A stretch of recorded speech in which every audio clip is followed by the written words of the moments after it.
तो हेलो दोस्तों, आपका स्वागत है फिर से एक बार अहिल्यादीप क्लासेस में। आई होप कि आप सब अच्छे होंगे, अच्छी आपकी तैयारी चल रही होगी। तो कल फाइनली वो दिन आपका आ गया है। कल का दिन बहुत ही खास होने वाला है आपके लिए, क्योंकि कल यूके ट्रिपल एस सी का जो आपका वीडियो पटवारी का पेपर है वो होने वाला है।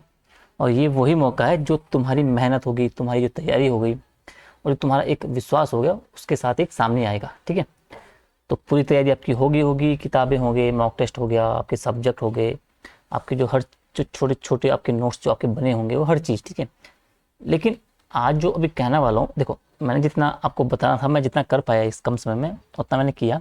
आई होप कि बेस्ट विशेष है आपके लिए कि उसमें से आपके क्वेश्चन आ जाए जैसे मुझे लगता है। ठीक है, अब आज मैं वीडियो नहीं दे पाया, उसके लिए माफ़ी चाहूँगा, क्योंकि आपका आज लास्ट डे था। तो आज भी आपको बर्डन नहीं देना चाहता था। आपने जो पढ़ना था वो पढ़ लिया, जितना रिवाइज करने वाला था वो आपने कर लिया। आज आपको थोड़ा रिलैक्स करना था, ठंडे दिमाग से आपको कल के दिन के बारे में सोचना था कि किस तरीके से कल हमें एग्जाम में परफॉर्म करना है। ठीक है, तो आज मैं सिर्फ इतना कहना चाहता हूँ कि तुम्हारी जो मेहनत होगी वो बेकार नहीं जाएगी। ठीक है, तुमने जो हार्ड वर्क किया होगा ना आज तक, तो वो पक्का फुलफिल होगा। ठीक है, अब जिस बंदे ने टाइम पास किया होगा तैयारी के नाम पे तो उसके तो कुछ नहीं कह सकता, लेकिन अब सबको अपनी तैयारी का क्या होता है कि अंदाजा होता है कि मेरी तैयारी जो है किस स्तर की है, क्या वो एग्जाम को क्रैक करने के स्तर की है या नहीं है।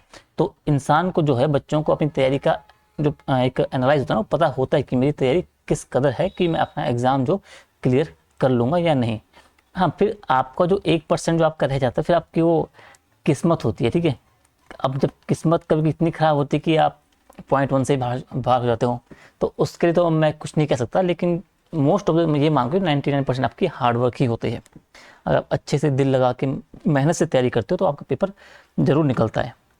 किसी का जल्द निकलता है, बोलते हैं किसी का आज निकलता है तो किसी का कल निकलता है, पर आपका निकलता है अगर आप अच्छी मेहनत करते हो। ठीक है, तो आपको अपनी तैयारी पे विश्वास रखना है। ठीक है, अब याद आज आपको ये रखना है कि करना पेपर आपको करना कैसा है। ठीक है, पेपर को सॉल्व कैसे करना है तो पता ही है, लेकिन जो बेसिक चीज़ें आपको पता होनी चाहिए, जो नए बच्चे हैं जो फर्स्ट टाइम भी पेपर दे रहे हैं, ठीक है, जिनका फर्स्ट पेपर होने वाला है, तो जैसे कि मैं आपको बताऊं, तो सबसे पहले आपको जो इजी सवाल है, आपके जो सबसे पहले आसान सवाल है उनको करना है। ठीक है, उनको हल करना है।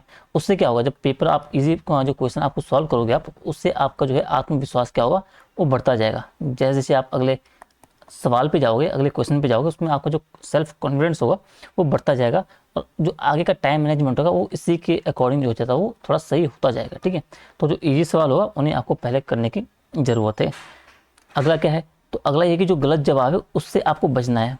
कोशिश करने की गलत आपके जो आंसर हैं वो ना हो पाए। ठीक है, उसकी पूरी कोशिश करना है। ठीक है, इसके अलावा क्या कर सकते हो, इसके अलावा ये कि अगर आपको थोड़ा सा कन्फ्यूजन हो रहा है किसी सवाल को लेके, आपको क्या हो रही है, उलझन हो रही है। ठीक है, उलझन होगी तो फिर आप क्या करोगे, आप करोगे ये कि आप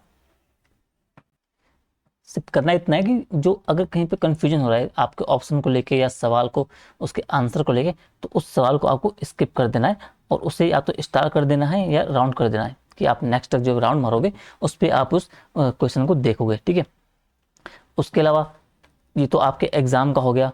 अब पहली बात, अब पेपर सॉल्व करने के 2-3 तरीके होते हैं। ठीक है, या तो भाई ये कर लेना कि पहले 1 घंटे में आपने सारे 100 सवालों से गो थ्रू हो जाना है। ठीक है, 1 2 3 4। ठीक है, और जैसे आपने पहला सवाल पढ़ा और आपको पता है इसका आंसर ए है, तो आपने बुकलेट में क्या करना है कि एक पे टिक मार दिया, फिर दो आपको पता नहीं, दो आपने छोड़ दिया। सेम आप थर्ड वाले क्वेश्चन से आपने ऐसे ही किया कि तीसरे अगर आंसर आपको पता है उस पर टिक किया बुकलेट पे। इस तरीके से क्या होगा, पहले जो आपका 1 घंटा होगा ना, आप पूरे क्वेश्चन के साथ गो थ्रू हो जाओगे और आपके जो सही आंसर होंगे आप उन पर ईजिली उन पर क्लिक मार दोगे।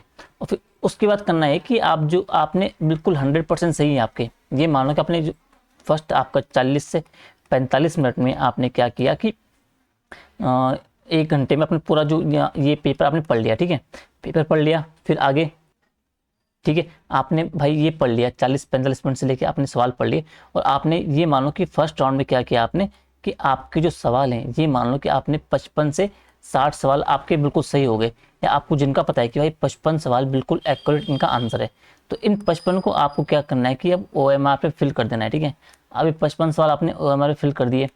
अब फिर आगे क्या करना है, अब आपके पास 1 घंटा और बचा है। ठीक है, उस 1 घंटे में क्या करना है, अब उस 1 घंटे में आपके पास ये होगा कि आपने जो पीछे क्वेश्चन जो कन्फ्यूजन में होंगे, जिनके साथ आपके 2 ऑप्शन में कन्फ्यूज हो रहा होगा कि आपको लग रहा है कि ए भी सही हो सकता है, बी भी सही हो सकता है, तो फिर आपको फिर अगले राउंड में इनको आपको सॉल्व करना है। अब आपके पास 40 क्वेश्चन बचे हैं, ठीक है, 60 मान लो कि 55 आपने कर लिया, आपके पास 45 बचे हैं।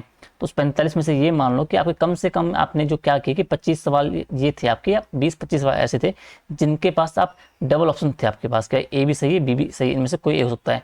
फिर आपको रिस्क लेके इन दोनों में से मतलब जो ये 25 सवाल है इनको करना है। और करना किस बेस पे, आपने ये देख लिया कि मेरे 55 सवाल तो बिल्कुल सही है, लास्ट ये कट ऑफ का अनुमान अपने कैटेगरी वाइज लगा दोगे है, जनरल के हिसाब से, बाकी जो कैटेगरी ओबीसी के हिसाब से। फिर आप मान लो कि चलो आपने रखा है दिमाग में कि भाई कि अब मुझे 70 नंबर चाहिए मेरिट में आने के लिए, आपने मान लिया कि 55 नंबर तो मेरे यहाँ से आ जाएंगे। फिर आपको कितने की जरूरत है, 15 नंबर की जरूरत है।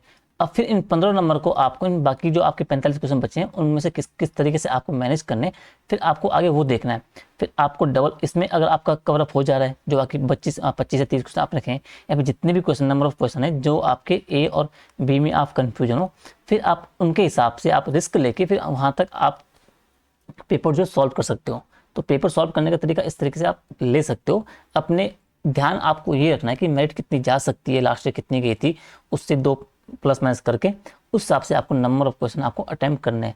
पर सबसे पहली बात आपको ये हमेशा याद रखनी है कि जब आप पहला फर्स्ट रीड करोगे ना, तो फर्स्ट रीड में आपके जो क्वेश्चन होंगे उनको ही आपको हमारे भरना है, और उनको आप जब देख लोगे भाई मेरे 55 से 60 आ रहे हैं, या जितने भी आपको एक्यूरेट क्वेश्चन आ रहे हैं, उन नंबर्स को आपको याद में रखना है कि मेरे इतने क्वेश्चन जो है बिल्कुल 100% या फिर 100% आपके सही हैं। तो उससे फिर क्या होता है कि हेल्प मिल जाती है अगले राउंड के लिए कि मुझे अब कितने क्वेश्चन अटेम्प्ट करने की जरूरत है, कितने छोड़ने की जरूरत है, ठीक है। तो बाकी यही है पेपर के लिए। इसके अलावा जो एडिशनल चीज़ें आपको याद रखनी है, जैसे कि खाना थोड़ा हल्का खाना सुबह, पानी अच्छा पीना सुबह भारी मात्रा में, ठीक है, ताकि आपका दिमाग जो फुर्तीला रहे। थोड़ी देर सुबह मेडिटेशन चाहो तो मेडिटेशन कर सकते हो, ताकि आप निश्चिंत होकर पेपर देने जा सको, ठीक है। उससे क्या होगा कि आपकी जो घबराहट वगैरह होगी दिन भर की या पेपर हॉल में, वो थोड़ा कम हो जाएगी, या थोड़ा कम हो सकती है, ठीक है। अब इसके अलावा मैं क्या बोलूँ, इसके अलावा यही है कि भाई एक संदेश आपका यही है कि मैं ये बोलना चाहूँगा कि जो परीक्षा है वो सिर्फ एक परिणाम है, ठीक है। परीक्षा क्या है भाई, एक परीक्षा क्या है, सिर्फ एक परिणाम है। इस बात को आपको हमेशा याद रखना है, ठीक है। परिणाम तो नहीं, सॉरी मैं गलत बोल दिया, ये बोलना चाह रहा था कि परीक्षा क्या है आपका, परीक्षा आपका परिणाम का माध्यम है, ठीक है। परीक्षा क्या है, परिणाम का आपका क्या है, माध्यम है, ठीक है।